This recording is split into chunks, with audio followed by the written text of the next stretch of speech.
phiននេះក៏ប្រែខ្លួនទៅជានេះហើយមិនមែននេះធម្មតាទេស្ដេចក្អែបផ្លោះចូលទ្វារនេះហើយប្រែខ្លួនទៅជាស្ដេចនេះ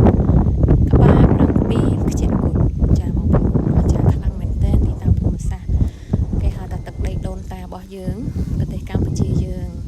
ហើយស្ថាបនិកដែលរកឃើញទីនេះគឺ Master Navy ជាទីតាំងភូមិសាស្ត្រដ៏ល្អឥតខ្ចោះនេះ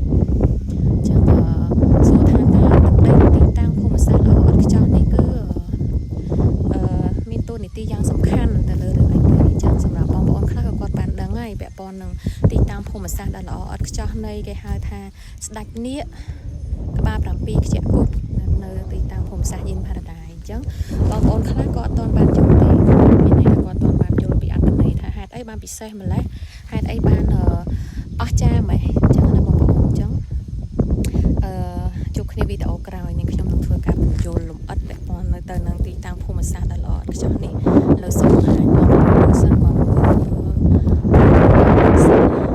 ក៏យើងដឹងថាមិនដែរដូចថាធម្មពលខ្យល់ធម្មពលនៃទេសភាពកញ្ញា